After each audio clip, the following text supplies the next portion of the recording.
नमस्कार. आज आपण एका खूप मूलभूत पण तितक्याच महत्वाच्या प्रश्नावर विचार करणार आहोत. तो प्रश्न म्हणजे आपलं जग नेमकं कशाने बनलेलं आहे. आजच्या या विश्लेषणात आपण काही अशा कल्पना शोधणार आहोत ज्या आपल्याला आपल्या अनुभवांकडे बघण्याचा एक अगदी नवीन दृष्टिकोन देऊ शकतात. आपण सगळेच आपलं आयुष्य जगत असतो, पण आपलं जग म्हणजे नेमकं काय याचा कधी खोलवर विचार केला आहे का? म्हणजे बघा, जन्मापासून आपण याच जगात वावरतोय, ते अनुभवतोय, पण या जगाचं खरं स्वरूप काय आहे? चला, आज जरा तेच शोधायचा प्रयत्न करूया. चला तर मग याच्या मुळाशी जाऊया. सर्वसाधारणपणे आपलं जे जग आहे ना, ते दोन मुख्य घटकांनी बनलेलं आहे, आणि हे दोन घटक समजून घेणं खरंच खूप महत्वाचं आहे. यातला पहिला घटक म्हणजे भौतिक किंवा आपण म्हणू शकतो बाह्य वास्तव. आता हे प्रत्येकासाठी वेगवेगळं असतं, बरोबर? कोणी ग्रामीण भागात राहतं तर कोणी शहरात, कोणी श्रीमंत तर कोणी गरीब, कोणी स्वतःचा व्यवसाय करतं तर कोणी नोकरी. हे झालं आपलं बाह्यचं जग. पण आपल्या जगाचा जो दुसरा घटक आहे ना, तो कदाचित यापेक्षाही जास्त महत्वाचा आहे, आणि तो म्हणजे आपला दृष्टिकोन. हो, म्हणजे आपण आपल्या बाह्य वास्तवाकडे पाहतो तरी कसं. परिस्थिती तर आहेच, पण आपण तिला कोणता अर्थ देतो यावरच आपला अनुभव कसा असेल हे ठरतं. आता हे थोडं क्लिष्ट वाटू शकतं, पण काही सोप्या उदाहरणांमधनं हे लगेच स्पष्ट होईल. आपला दृष्टिकोन आपल्या वास्तवाला कसा आकार देतो हे समजून घेण्यासाठी आपण काही उदाहरणं पाहूया. परिस्थिती तीच, पण दृष्टिकोन बदलला की अनुभव कसा बदलतो ते बघा. विचार करा, एकच काम आहे, पण त्यात एका व्यक्तीला कौतुक दिसतं तर दुसऱ्याला फक्त चुकाच दिसतात. काम तेच आहे, पण त्यातून मिळणारा जो आतला अनुभव आहे तो किती वेगळा आहे, नाही का?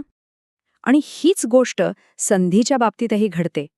एकाच परिस्थितीत एकाला प्रगतीची वाट दिसते, एक संधी दिसते, पण दुसऱ्या व्यक्तीला ती संधी दिसतच नाही. किंवा हे बघा, एकच भेटवस्तू ती मिळाल्यावर कोणीतरी एकदम समाधानी होतं, आनंदी होतं, तर दुसरी व्यक्ती त्याच गोष्टीबद्दल तक्रार करते. बाह्य वस्तू तर तीच आहे, पण आतून येणाऱ्या भावना मात्र पूर्णपणे विरुद्ध आहेत. हेच तत्त्व कठीण परिस्थितीत तर आणखी स्पष्ट दिसतं. एखाद्या संकटातून कोणीतरी प्रेरणा घेतं आणि अधिक मजबूत होऊन पुढे जातं, तर दुसऱ्या कोणाच्या तरी मनात फक्त कटुता आणि राग निर्माण होतो. आणि अगदी आपल्या रोजच्या नोकरीत सुद्धा एकाच प्रकारच्या कामात कुणाला आनंद मिळतो, समाधान मिळतं, तर कुणाला फक्त आणि फक्त चिंता वाटते.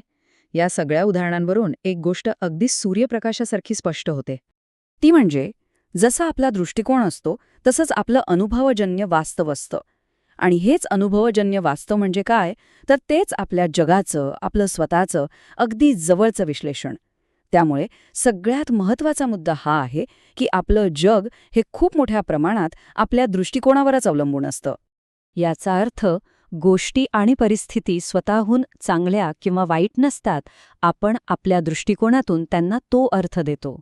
विपश्यना ध्यानाच्या भाषेत मत बनवण्याच्या या नैसर्गिक प्रक्रियेला प्रतिक्रिया किंवा रिॲक्टिंग असं म्हणतात, आणि हीच नकळतपणे होणारी प्रतिक्रिया आपलं सुख-दुःखाचं जग निर्माण करत असते. तर मग ह्या सगळ्याचा अर्थ काय घ्यायचा? याचा सरळ सरळ अर्थ असा आहे की खरी शक्ती ही आपल्या आतूनच येते. खरा बदल हा बाहेर नाही, तर आपल्या आतूनच सुरू होतो. ही जी सगळी समज आहे ती निखिल पी भांडारे यांच्या move your world from within या पुस्तकातून प्रेरित आहे. या पुस्तकात आपलं जग पुन्हा नव्याने आपल्या आतून घडवण्यासाठी अशा अनेक मनोरंजक आणि व्यावहारिक कल्पना दिलेल्या आहेत. तर मग आता आपण काय करू शकतो? याचं उत्तर सोपं आहे. चिंतनशील वाचन आणि विचारपूर्वक कृती करण्याची सवय लावणं. आपण जे काही वाचतो किंवा ऐकतो त्यावर फक्त विचार करून थांबायचं नाही, तर ते कृतीत आणणं महत्त्वाचं आहे.